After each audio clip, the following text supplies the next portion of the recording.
What's up, everybody, and thank you for tuning in to Friday the 14th. I'm going to talk about Aquaman, the number 2. Spoiler review right here, so if you haven't watched the movie, please don't watch this video.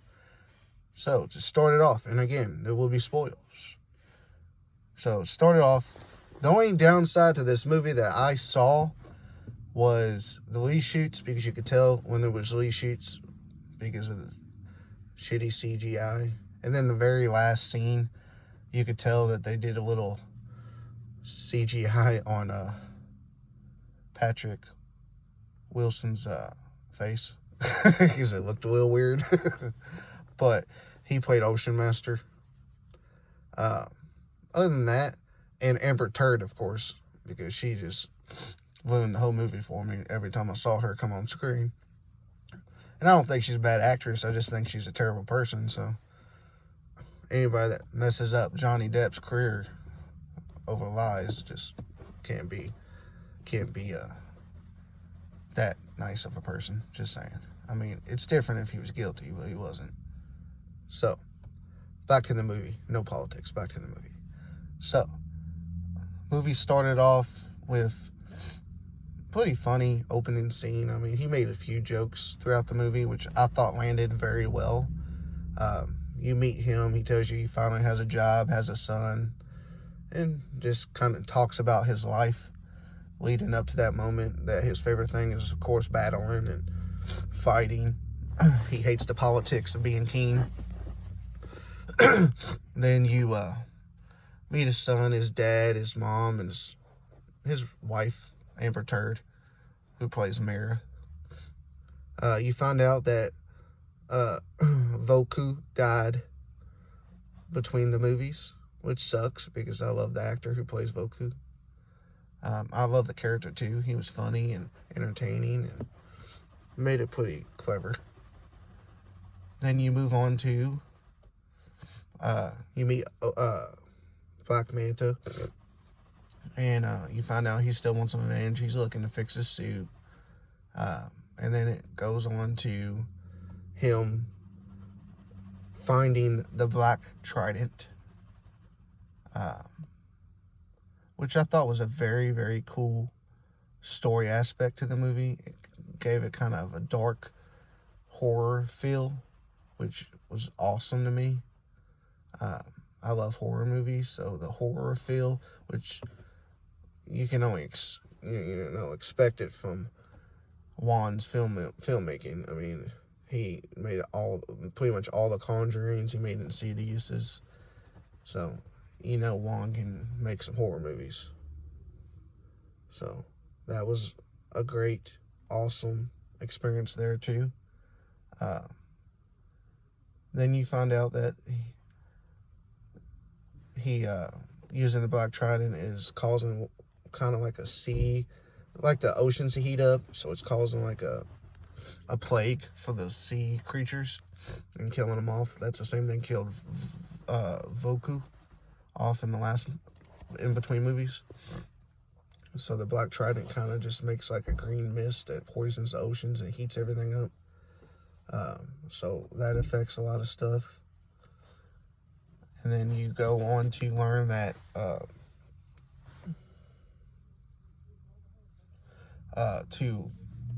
the Black Trident was owned by King Atlan's brother.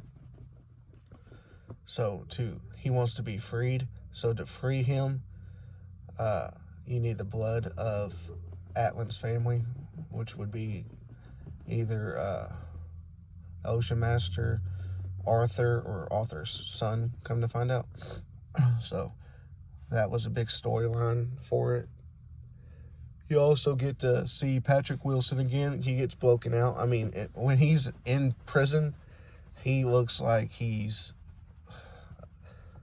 falling apart, fragile. And then once the water hits him, he becomes this buff machine-looking dude. I was like, dang, you look more buff than Aquaman does, which is kind of funny. So then my favorite part of this whole movie, and I love the movie, don't get me wrong. I thought it was done well.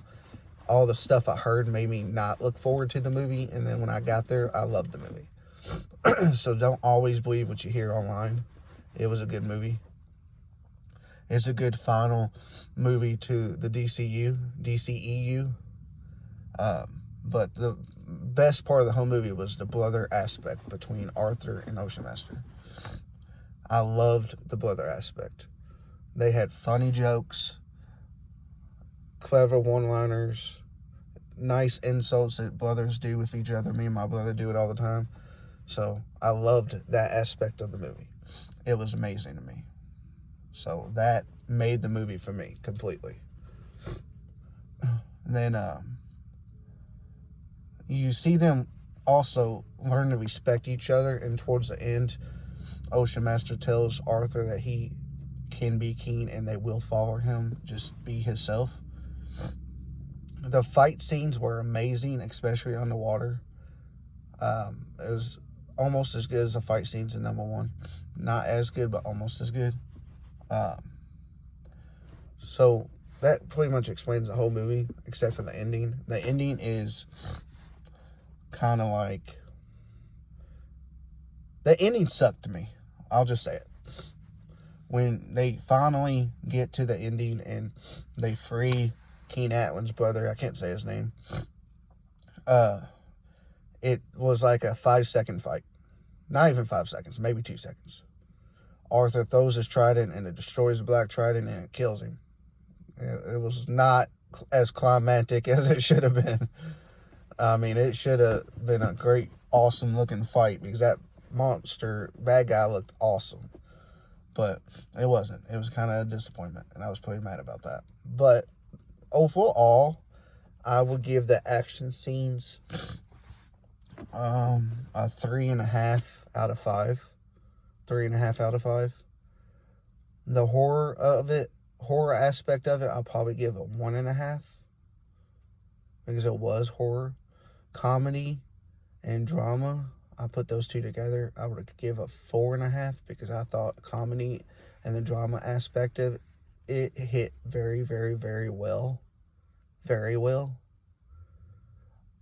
Overall, I would give the movie a 4. So I think it's worth seeing in theaters and spending your money, and also owning at home and spending your money.